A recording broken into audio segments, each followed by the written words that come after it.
Ẹ kú dédé àsìkò yìí o, ìròyìn lérèfé la mú wá sí etí ìgbọ́ yín. Orúkọ mi ni Ìyáàfin Lydia Ọbọ́falẹ́yẹ.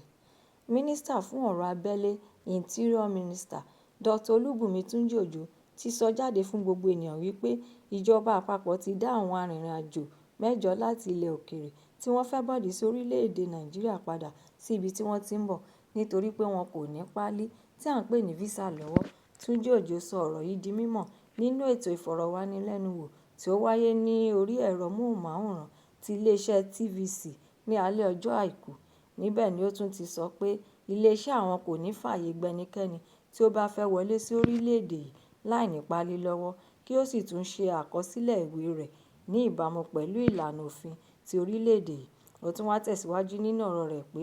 òun ti bá àwọn òṣìṣẹ́ àti iléeṣẹ́ ọkọ̀ òfurufú ti Nàìjíríà ṣe ìpàdé ní ọjọ́ Ẹtì láti bá wọn sọ̀rọ̀ lórí ìlànà tuntun fún wíwọlé àti jíjáde àwọn ènìyàn lórílẹ̀-èdè nítorí pé àkókò àti wọlé tàbí jáde lórílẹ̀-èdè bí ó ṣe wu àwọn ènìyàn láì ní físà lọ́wọ́ ti di àfẹ̀yìntẹ́gùn fi ṣaṣọ, àti pé láti bí ọ̀sẹ̀ méjì sẹ́yìn ni àwọn ti ṣe alábàápàdé irú àwọn ènìyàn náà. Níbẹ̀ náà ló tún ti ṣe ìkìlọ̀ gidigidi fún gbogbo òṣìṣẹ́ àti iléeṣẹ́ ọkọ̀ òfurufú wípé ìjìyà ti wà fún iléeṣẹ́ tí ó bá kó etí ikún sí òfin ìlànà tuntun yìí. Ẹ̀kúnrẹ́rẹ́ ìròyìn náà wà nínú ìwé ìròyìn Punch. Àwọn àjọ tí ó ń rí sí ìlà ìpè ìbánisọ̀rọ̀ lórílẹ̀-èdè yìí, the Nigerian Communication Commission (NCC), ti pa á láṣẹ fún gbogbo iléeṣẹ́ tí ó ń pèsè ìlà ìpè ìbánisọ̀rọ̀ wípé wọ́n gbọ́dọ̀ máa bun àwọn oníbàárà wọn gbọ́ nípa ètò gbogbo tí ó bá fẹ́ wáyé lórí ìlà ìpè ìbánisọ̀rọ̀, bíi títún ohun èlò ẹ̀rọ ṣe, ìṣòro-kíṣòro tí ó bá fẹ́ kojú ẹ̀rọ ìlà ìpè ní agbègbè tí ìṣòro náà bá ti fẹ́ wáyé, àti bẹ́ẹ̀ bẹ́ẹ̀ lọ, ni wọ́n gbọ́dọ̀ ti kéde rẹ̀ ọ̀sẹ̀ kan ṣáájú ìgbà tí nǹkan náà fẹ́ ṣẹlẹ̀. Àṣẹ yìí jáde nítorí gbogbo oríṣiríṣi ọ̀rọ̀ tí àwọn oníbàárà wọn ń sọ nípa kí wọ́n fẹ́ pè, kí wọ́n má lè pè, tàbí kí wọ́n ra dátà kí wọ́n má rí lò, àti bẹ́ẹ̀ bẹ́ẹ̀ lọ. Nínú àkọsílẹ̀ àjọ NCC lórí ọ̀rọ̀ náà, èyí tí adelé adarí fún ọ̀rọ̀ ará ìlú Nnenna Nkowa fọwọ́ sí ni pé àwọn ti ṣèlérí fún Ààrẹ Bọ́lá Tinubu nígbà ìṣèjọba rẹ̀ ṣẹ̀ṣẹ̀ bẹ̀rẹ̀ wípé òtítọ́ ni àwọn yóò máa sọ àti pé àwọn kò ní já àwọn ọmọ orílẹ̀-èdè nítàn mọ́ rárá. Àwọn yóò sì tún rí dájú pé gbogbo àwọn ọmọ Nàìjíríà ni ó ń gbádùn ìpèsè ìlà ìpè ìbánisọ̀rọ̀ tí wọ́n ń lò. Nítorí náà, ojúṣe àwọn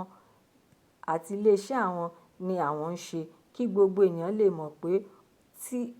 àwọn ohun tí àwọn sọ ni àwọn ń dúró lé lórí. Ẹ̀kúnrẹ́rẹ́ ìròyìn eléyìí náà wà nínú ìwé ìròyìn The Nation.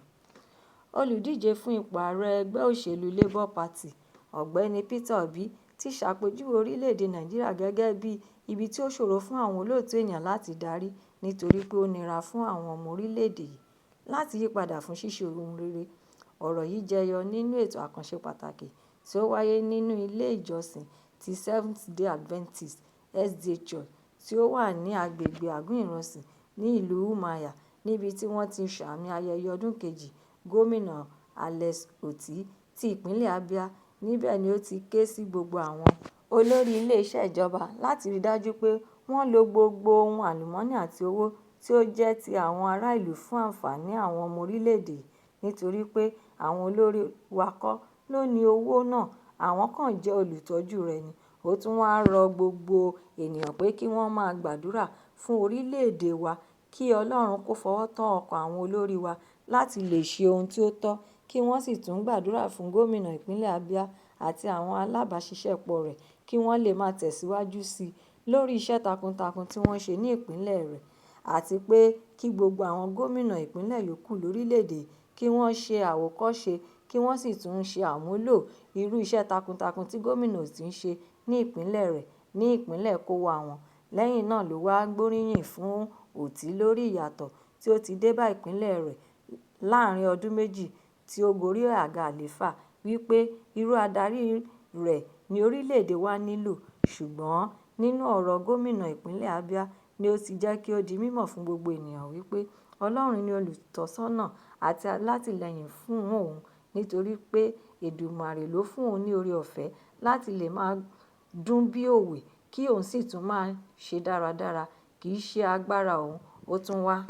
fi àkókò náà dúpẹ́ lọ́wọ́ àwọn aṣòfin, agbófinró àti àwọn alábàáṣiṣẹ́pọ̀ rẹ̀ fún àtìlẹ́yìn tí ó péye lórí àṣeyọrí tí àwọn ṣe lórí iṣẹ́ àkànṣe ti ìpínlẹ̀ náà. Ẹ̀kúnrẹ́rẹ́ ìròyìn eléyìí náà wà nínú ìwé ìròyìn Vanguard. Ìpàdé àpapọ̀ ti àwọn ìgbìmọ̀ nínú ẹgbẹ́ òṣèlú People Democratic Party (PDP) tí a mọ̀ sí National Executive Committee (NEC) tí ó yẹ kó wáyé ní ọjọ́ 27 oṣù karùn-ún ọdún tí a wà nínú rẹ̀ yìí ni a gbọ́ pé ó ti di fífagilé tí wọ́n sì tún ti sún síwájú di ìgbà mìíràn nítorí rògbòdìyàn tuntun tí ó tún ṣúyọ nígbà tí Mínísítà ti ìlú Àbújá Nyesom Wike ti yọ ara rẹ̀ kúrò nínú ọ̀rọ̀ àdéhùn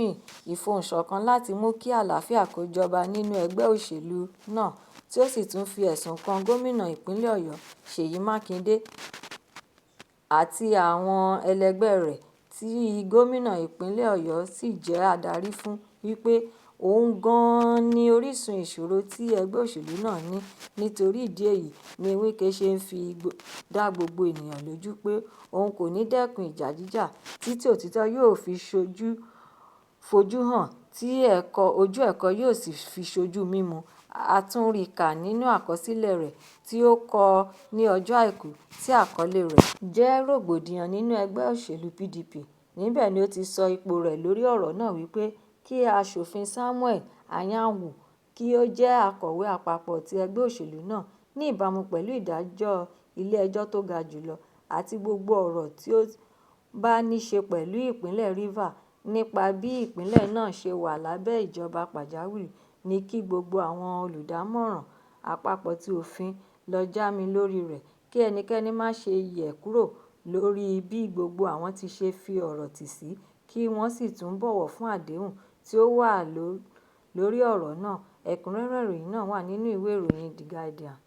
Ìròyìn lérèfé tòní kò ní jù báyìí lọ. Ẹ ṣé tí ẹ̀ ń tẹ́tí gbọ́ mi. Ẹ má ṣe aláìlọ subscribe sí YouTube channel ti Ìròyìn Lérèfé kí ẹ bá lè ní àǹfààní láti máa gbádùn ìròyìn lérèfé síwájú sí i. Ẹ tún pàdé mi fún àkọ́tún ìròyìn lérèfé mìíràn lọ́la láṣẹ Èdùmàrè. Ẹ máa yáṣẹ́ o. Ó dàbọ̀.